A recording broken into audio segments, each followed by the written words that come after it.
being dyslexic, I always struggled communicating through writing. I always found that I was a lot more articulate when speaking.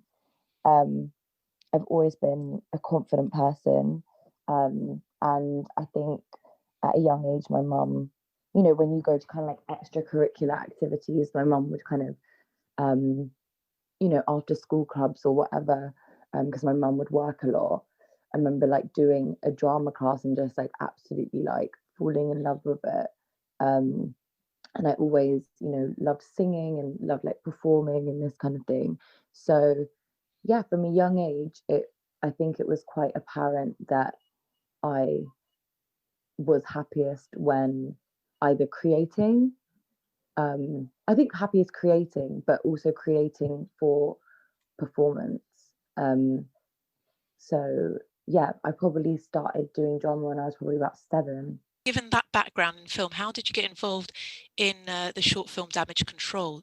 By that time, did you have an agent? Did you go to castings? It's interesting because I've always felt as if I didn't really fit in the acting industry. I got it, and it's odd I say that because I always really, really excelled. I think I got the highest mark in my year.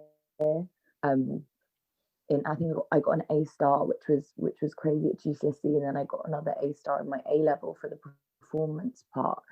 But I always just felt like it didn't really have a place for me, because obviously watching TV and watching films, you kind of see this like size like 4 or 6 like white woman as like this kind of like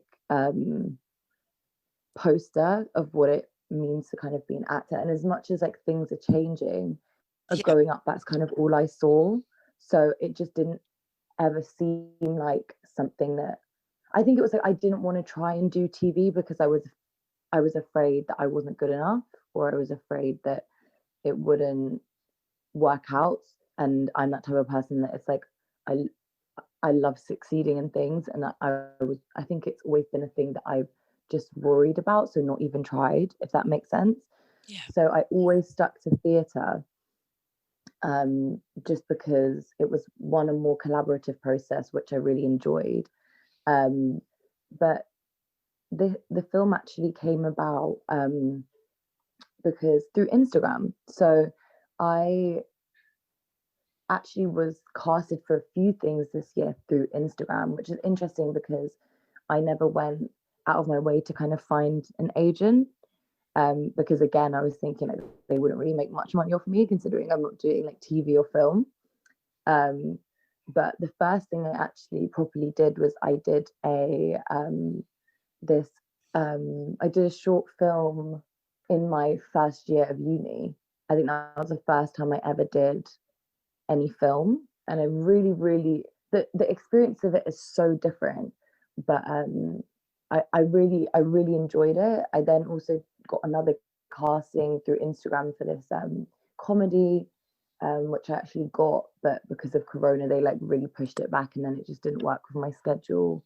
And then the Damage Control was literally a DM where they were like, "Hi, I see that you've done acting. Like, would you be happy to do a casting, like a self tape?" And I did one, and they were like, "Yeah, you've got it." So that's how that came about, really. But it's interesting because the way that castings work now is so different, because obviously there's going to be some people with agents that I know, my friends, haven't got anything, and I've just got loads of like castings over the past year, which is really weird, just through my Instagram.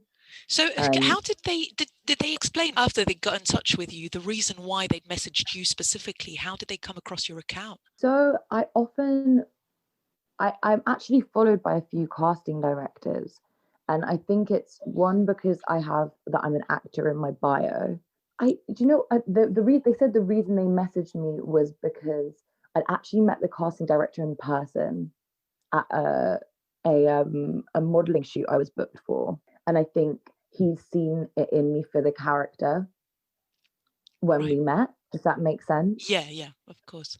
So when he was given the brief, meeting me previously, he'd thought that. otherwise it's genuinely, I feel like, through my pictures, I think.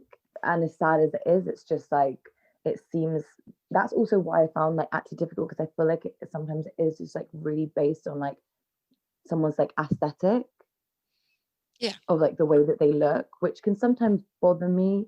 But at the end of the day, like, I enjoy it, and it was an amazing experience. And I mean, the whole cast for Damage Control was of color, which is, well, black actually, which is really, apart from one, which is obviously really, really rare. And I've never experienced that in, I mean, I've experienced it in theatre before, but never with kind of short film or anything. And actually, a lot of the film crew were of color as well, which was also Right. really interesting, because I've never seen that either. And the director was, and I think I've only had, including theatre and film, I think I've only had 3 black directors. In terms of going through social media to get work and not having an Hmm. agent, are you the one Hmm. negotiating your terms and conditions? And have you found that to be quite straightforward? It's hard because obviously when you're represented by someone, it makes life a lot easier. Because obviously I don't know if you know, but I'm a musician as well, so I have management for that, and that navigation is a lot easier because obviously I have someone Oh, else. But when it's just for me acting, yeah, it is tough, I guess, because what I've ended up doing is just having to ask other actors before, like, for example, like, usually they'll send us like a list mhm. of the people that are in it, or we do a Zoom before, and then I'll go and like reach out to them personally and be like, what have you discussed? And then I'll usually like negotiate through that. And I also have people that I can kind of like ask advice from as well, usually. So I'll always do that before accepting the Right. job. And luckily, a lot of what I've done, obviously, Channel 4 is, it's established, and I try and not go for things that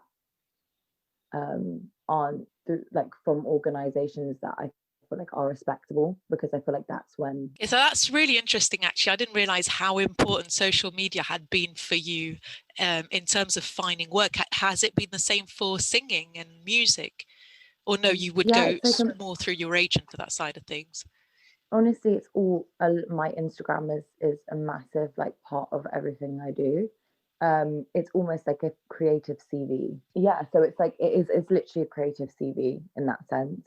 Um, a lot of work that I get is either through email, so they've gone through my music and gone through email, or it's through Instagram. But I'd say 80% of it is through Instagram. Then what sort of work do you put in to Instagram? Given Oof, it's your kind of job hunting platform, what sort of a effort do lot. you make with it? Do you invest in, say, paid promotions or? Yeah, so I don't personally, for music, my management invest in that, but that's an important part. But for me personally, it's it's a lot. I have to constantly make sure I have content, which is, again, investing in, getting my hair done, getting my nails done, even in a pandemic, making sure like I've got makeup, all of that kind of thing.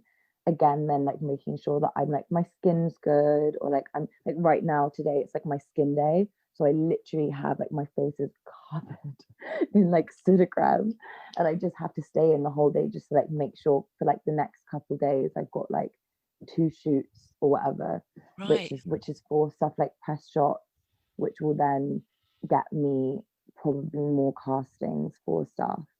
How do you arrange those shoots? Are these booked? Are these jobs booked, or do you book a photographer and then arrange a shoot and then put the pictures on your Instagram? Right. So it totally depends. Sometimes, so already being a musician, I already have a team. So I have 2 photographers on team already. So with them, it could be like they're coming with me. So for example, if we have like a video shoot for something, they would be taking BTSs, right? Right. But in terms of like actual shoots, to be honest, a lot of the time it's photographers coming to me asking to take pictures of me. And Okay. then through that, I can do collabs with. So, for example, on Thursday, I have another girl that I know who owns a brand, like this really beautiful dress brand, that kind of fits, I guess, the aesthetic. Because it's almost like for acting, you almost create a character that can already be applied to other things, if that makes sense, through the Yeah, of Instagram. course. So the branding is like super important. For that as well as music, it's the same thing. Yeah, so she has a dress brand. So we're collaborating with the clothes, and then I'm collaborating with the photographer, and then I'm also collaborating with the studio is owned by like a manager. So in that, the only thing I'm actually paying for is probably the development of the film. Well, in light of that, has the current restrictions and the pandemic curbed that work for you in any way? Were you still able to carry out the shoots? How did that work? It has, but do you know what? I feel like obviously through the first lockdown where literally no one could like meet each other, it was tough. But because everyone was in the same bubble, it was, no one's got any content really. But luckily, because I have so much content from other times, I was able to continue to post, if that makes sense. I just make Yeah. sure I always have a lot so that when things like this happen, and also feel like if you're a creative mind, you can genuinely make something out of nothing. Like I shot the cover of one of my tracks that came out in summer with my friend at a social distance, on a roof with a sunset. We were never near each other, so we just kind of did a daily walk, ended up on a roof and shot on film. And I'd ordered all the clothes from the website. Do you know what I mean? So Yeah. it's like there's definitely ways of creating. I think it's limiting to let what's going on stop creativity. Yeah. If you found networking in those conditions, though, I mean, clearly luckily you've had people approach you and you've put in a lot of work in developing your own online profile. Has there been an element of personal networking that you've been able to carry on with doing? I think that's what I've missed a lot, is that like interaction with other artists that aren't the ones I work with on, a regular basis, because obviously there's something so beautiful about meeting new people and creating something together. So that's definitely really sad. But in terms of networking, there is just so much you can do on socials in terms of networking, because again, people's online profile is their creative CV.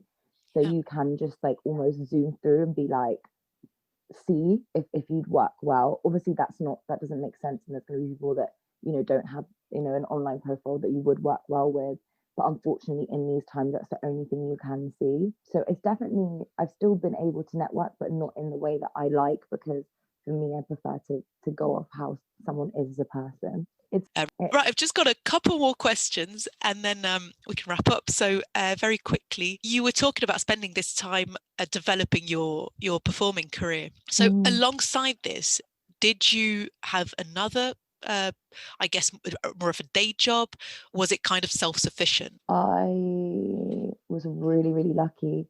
I did a tape job just before the first lockdown, which fell through, but they paid us in full. So I was literally so lucky that I'd been given probably the biggest amount of money I've ever been given for a creative job, literally into lockdown, like 3 days into lockdown. And I'm also like, I live at home, so for that it was just like, it was sweet. Like I was obviously just buying food and like chilling at home. I bought a MacBook as well that kept me busy. So that was really great because that improved my life creatively. And obviously, like, I could never afford one. My mum could never afford me having one. So that was like amazing that a creative job had been allowed me to be able to buy that for myself. I think that was probably the first time in my life where I was like, oh my God, like, wow. I could, like, that's crazy to me. Yeah, that was great. And then I also did another job. I did an advert through Instagram. I did a Bumble advert. I'd say it was like COVID restrictions, but they were just allowed to start filming. So I'd say like as things were chilling off. Also, I look after a baby a couple times a week. They were actually furloughing me 60%, which was so lovely of them. Obviously, they didn't have to do that. Then I did the Channel 4 thing. Which leads me on to my last question. What do you have coming up that you can tell us about? I actually, oh, do you know what's so sad? Like, I wish we did this tape thing, because that would have been the best thing to talk about. It was basically it was these did you ever see Bronx Gothic? So it was a theatre piece at the Young Vic, and it was by this African American artist Mhm. She's amazing. Anyway, she came to London and was doing this thing at the Tate, which was a physical installation. So using actors as an exhibition. BMW, yeah, 2020. Oh, it's so sad. I didn't do it. But yeah, that was a massive achievement for me this year as well. But yeah, again, didn't happen. Yeah, but it's fine. And I'm really grateful that they paid us, to be honest. I think I'm probably gonna actually join Spotlight because I haven't. And I've been so lucky not joining it. So I might as well just like go for it at this point.